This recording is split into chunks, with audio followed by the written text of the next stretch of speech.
പറയും, നമ്മളത് നോക്കണ്ട, നമ്മളാണല്ലോ നമ്മളെ ലൈഫ് ജീവിക്കേണ്ടത്, ഓല് നമുക്കൊന്നും തരുമൊന്നുമില്ലല്ലോ. സോ ഇത് കേൾക്കുമ്പോ ഓക്കെ ബൈ. നിങ്ങളെ രണ്ടുപേരെയും ബിഗ് ബോസ് വീടിനകത്ത് പിടിച്ചിട്ടാൽ ഏറ്റവും കൂടുതൽ ദിവസം അവിടെ സർവൈവ് ചെയ്യാൻ പോകുന്നത് ആരായിരിക്കും? പിടിച്ചിട്ടോലോ ഞാനായിരിക്കും. നൂറായിരിക്കും. അതെന്തുകൊണ്ട് ഇത്ര കോൺഫിഡൻസ് ആയിട്ട് പറയാൻ കാരണം? ഒറ്റക്ക് ആരായിരിക്കും സർവൈവ് ചെയ്യാന്നല്ലേ? നിങ്ങൾ രണ്ടുപേരിൽ ഏറ്റവും ആദ്യം ഔട്ടായി വരുന്നതും കുറച്ചുകൂടെ നിക്കും. ഞാൻ നിൽക്കും. ഇവളെ സംസാരം കൊണ്ട് ഇവളെ ഔട്ടാക്കാൻ മതി.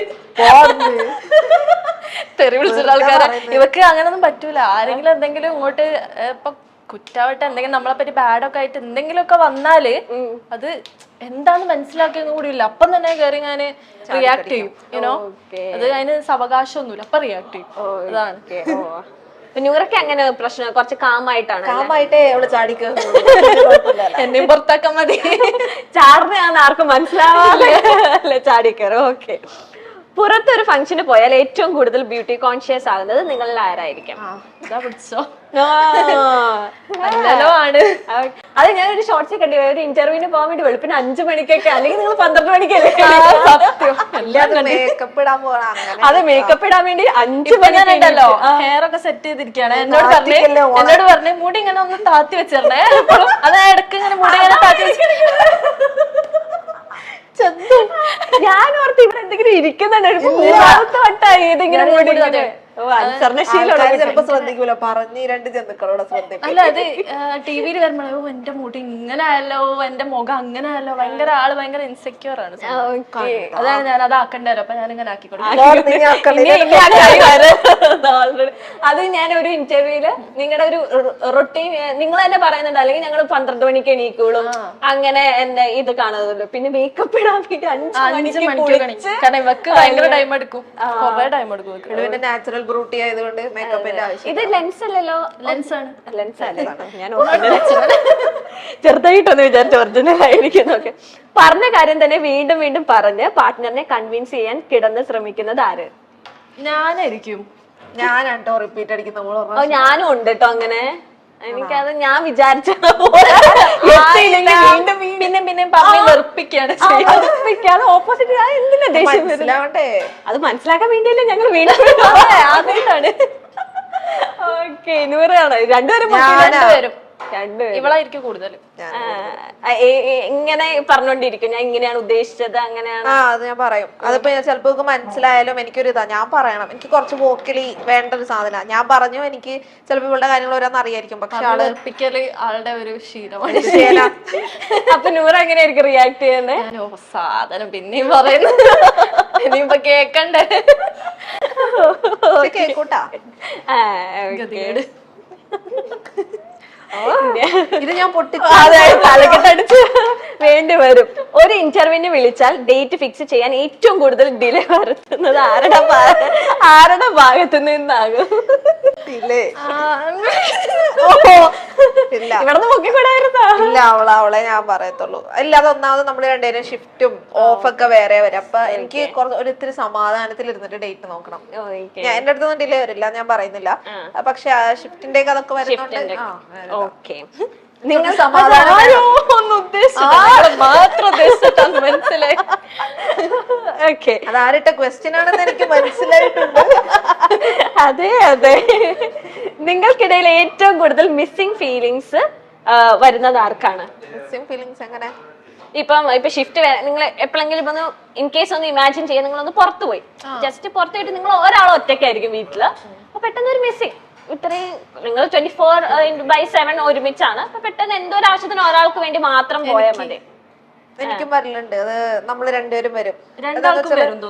അത് ഒരു ടൈം വേറെ പ്രൊജക്ട് ഒക്കെ വേറെ ആയിരുന്നു. അപ്പൊ ആ ടൈമിൽ ഇവർക്ക് കുറച്ച് അധികം time out of shift work ചെയ്യേണ്ടി വന്നിട്ടുണ്ട്. അപ്പൊ അങ്ങനെ ഞാൻ പറയുന്നത് ശരിയല്ല, ടൈം കിട്ടുന്നില്ല, അപ്പൊ അതൊന്ന് മാനേജ് ചെയ്യാൻ പറഞ്ഞു. അപ്പൊ എനിക്ക് അന്ന് അപ്പോൾ അത് മാനേജ് ചെയ്ത് പിന്നീട് എനിക്ക് എന്റെ പ്രൊജക്ട് പറഞ്ഞു, എനിക്കും കുറച്ച് വർക്ക് കൂടി പറഞ്ഞപ്പോ ഇവിടെ എന്നോട് പറഞ്ഞു. അപ്പൊ അത് രണ്ടുപേർക്കും വരലുണ്ട്. ഓക്കേ. നിങ്ങളിൽ ഏറ്റവും കൂടുതൽ പൊസസീവ്നെസ് ആർക്കാണോ ഉള്ളത്? ഓൾറെഡി രണ്ടുപേർക്കും കൂടുതലാണ്. മുന്നല്ലേ ഇപ്പൊ ഇല്ലേ? ഇപ്പോഴും കുറച്ചൊക്കെ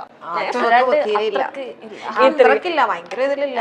ഈ പൊസസീവ്നെസ് ഇങ്ങനെ എക്സ്പ്രസ് ചെയ്യണം എന്ന് ആഗ്രഹിക്കുന്ന ആളാണോ നോറ? പാർട്ട്ണറിന്റെ ഇല്ലേ? എനിക്ക് അങ്ങനൊന്നുമില്ല. എനിക്കൊന്ന് ഫ്രീഡം ഇപ്പൊ ഓക്കാണെങ്കിൽ ഞാൻ അങ്ങനെ പൊസസീവ്നെസ് ഒന്നുമില്ല. ഇവള് മുന്നേ തൊട്ട് അങ്ങനെ വലിയ പൊസസീവ്നെസ് ഒന്നും ഇല്ല. ആഗ്രഹിച്ചായിരുന്നോ നൂറയ്ക്ക് കുറച്ച് പൊസസീവ്നെസ് എന്നോട് ആകാന്ന് അങ്ങനെ എപ്പോഴെങ്കിലും തോന്നിയിട്ടുണ്ടോ? ഞാൻ അങ്ങോട്ട് പൊസസീവ്നെസ് ഇട്ടിട്ട് എനിക്കത് ആലോചിക്കാനുള്ള നേരം കിട്ടിയിട്ടില്ല. സത്യം. ഞാൻ പറയും എനിക്ക് ടോക്സിക് ആണെന്ന് ഞാൻ തോന്നിയിട്ടുണ്ടെന്ന് പറയും. ഞാൻ പണ്ട്, ഇപ്പോഴല്ല കേട്ടോ, അത്ര പൊസസീവ്നെസ് കുറച്ച് കൂടുതലായിരുന്നു, എനിക്കൊരു ഡൗട്ട് ഉണ്ടായിരുന്നു. ഇപ്പോഴാണ് ഡൗട്ട് വരുന്നത്, ഇപ്പില്ല അങ്ങനെ. Okay okay. നിങ്ങളിലെ ആരാണ് ഏറ്റവും കൂടുതൽ റൊമാൻറ്റിക്? Romantic depends. നമ്മുടെ മൂഡ് അനുസരിച്ചിരിക്കുമല്ലോ. അത്രക്ക് വേണ്ടായിരുന്നു. നൂറ പറയുന്നത് നൂറയാണ് എന്നൊക്കെ. ഇങ്ങനെ എന്താ കാവ്യാത്മികമായി ഇങ്ങനെ ആർട്ടിഫിഷ്യൽ ആക്കി അങ്ങനെ കൊളമാക്കി ചെല്ലുന്ന ആർട്ടിഫിഷ്യലാ, അതായത് കൊളാക്കി നമ്മൾ ഓവറാക്കി ഇങ്ങനെ കൊളാക്കുമല്ലോ. അത് വെക്കാൻ റൊമാൻറ്റിക് ആയിട്ട് വെറുപ്പിക്കും. അങ്ങനത്തെ ഒരു സ്വഭാവം ഉണ്ട്. എന്തെങ്കിലുമൊക്കെ ഇങ്ങനെയൊക്കെ ചെയ്തോണ്ടിരിക്കും, മെസ്സി ആക്കും അല്ലെ. ഉള്ള റൊമാൻറ്റിക് നമ്മുടെയും പോകും. സത്യോ വന്നാൽ അത് പോവുകയും ചെയ്യും. ഞാൻ നിങ്ങളുടെ കുടുംബം കലക്കുവാണോ? ക്യാമറ വെച്ചിട്ട് ഒരു ചെറിയ ഡൗട്ട് ഉണ്ട്. ഏറ്റവും കൂടുതൽ വൃത്തിയുള്ളത് ആർക്കാണ്? എനിക്ക് തന്നെ. അയ്യോ, ഞാനല്ല, അവളാ. യോഗ്യതയാണത്. ഞാൻ അവളാ വിചാരിച്ചതാ. ബെസ്റ്റ് കുക്ക് ആരാണ്? എല്ലാം നൂറയാണ്.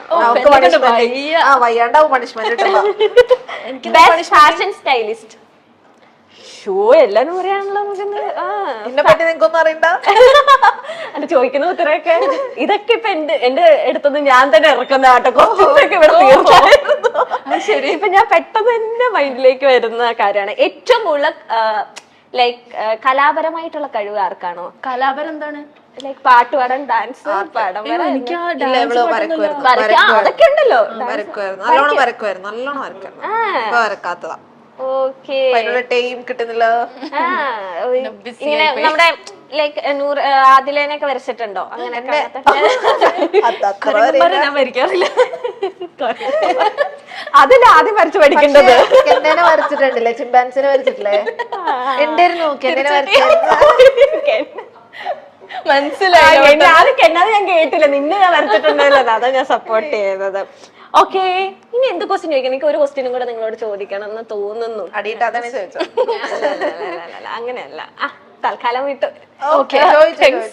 ഇനി 6-7 ക്വസ്റ്റ്യൻ ഇപ്പൊ ഓട്ടോമാറ്റിക് മനസ്സിൽ തോന്നി. ഇപ്പൊ സ്റ്റോപ്പ് ആയി പോയി. എന്ത് ചോദിക്കണം? ഇവിടത്തെ ക്വസ്റ്റ്യൻ കഴിഞ്ഞായിരുന്നു. ഞാൻ കയ്യിൽ നിന്ന് കുറച്ചൊക്കെ ക്വസ്റ്റ്യൻസ് ഇട്ടായിരുന്നു. ഓക്കെ. അല്ലെ, നിങ്ങൾക്ക് ഇപ്പൊ ഒന്നിക്കാൻ പറ്റില്ലെങ്കിൽ നമുക്ക് സൂയിസൈഡ് ചെയ്യാം, അങ്ങനത്തെ ഒരു പോയിന്റിലേക്ക് നിങ്ങൾ എത്തിയിരുന്നോ? ആരെങ്കിലും കൊല്ലാൻ വന്നാലും അത് നല്ലോണം എന്തെങ്കിലും കാണിച്ച് നമ്മളത് ഇതാക്കിയിട്ട് നമുക്ക് ഒരുമിക്കണം എന്ന് ഞങ്ങൾ സംസാരിച്ചിട്ടുള്ളൂ. സൂയിസൈഡ് അങ്ങനെ ഒന്നുമില്ല. ഇല്ല.